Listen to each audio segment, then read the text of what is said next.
Thank you, Mr. President. While aligning itself with the statement delivered by the European Union, Italy would like to add a few remarks in its national capacity. We appreciate the initiative of the US presidency to convene this open debate at a time of increased food insecurity, aggravated by the direct impact of conflicts, and now in particular by Russia's war of aggression on Ukraine, with its clear global effects on the food security of so many countries in the most vulnerable regions of the world.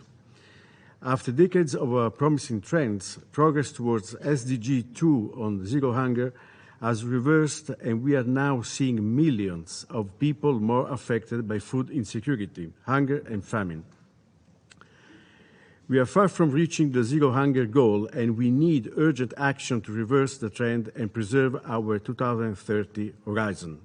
Today, against a pre-existing, incredibly fragile global context, challenged by the effects of the pandemic, of climate change, and extreme weather conditions on food systems, Russia's war against Ukraine is posing an extraordinary and additional threat to global food security.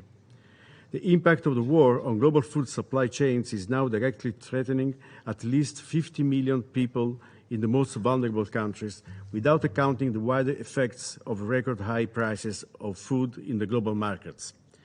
This situation requires urgent and decisive action on multiple fronts. First, we need to ensure that food currently blocked in Ukraine can flow and can reach its destinations, especially in Africa, the Mediterranean, and Central Asia. The blockade of the ports, such as the port of Odessa, is a matter of very serious concern, and we need to find urgently cooperative solutions to ensure safe passage of food to the world. We condemn the attack on key infrastructures, looting of food destined abroad, and attacks on agriculture and any civilian facilities. Italy calls for and supports the creation of food corridors to be agreed among parties with the United Nations support and coordination, including in the context of the UN Global Crisis Response Group, in order to allow maritime and land routes to work and deliver in the interests of millions of people. In the same vein, we support the initiative of the European Commission to establish solidarity lanes in order to facilitate the shipping of Ukrainian goods to the rest of the world by using alternative routes through EU member states.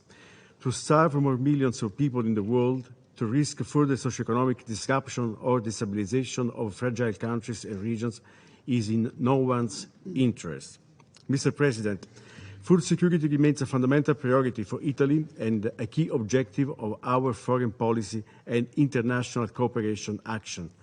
Yesterday, Italy's Minister of Foreign Affairs and International Cooperation, Luigi Di Maio, announced an additional financial contribution to the FAO and its food coalition to support Ukraine's food production capabilities.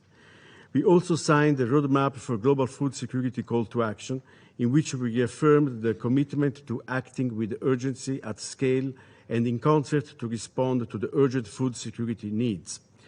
We are actively contributing to the G7 initiative for a global alliance for food security, building also on pledges made at last year's UN Food System Summit, and focusing on supporting the most vulnerable countries, including in particular in Africa and in the Middle East.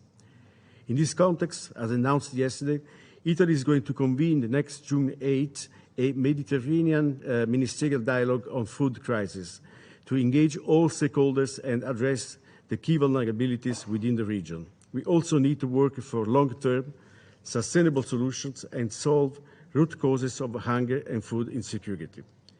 We need to forge effective partnerships with all stakeholders to address the short, medium, and long-term effects of food insecurity. We call on all the relevant UN organs and entities to increase action on food insecurity, in particular along the humanitarian development peace nexus, and in close synergy with the leading action of the Rome-based agencies. We will continue to support the UN system and its multilateral action at this complex and challenging juncture. We stand ready to intensify our collective work also in our capacity as the chair of the Group of Friends of Food Security and Nutrition here in New York. I thank you.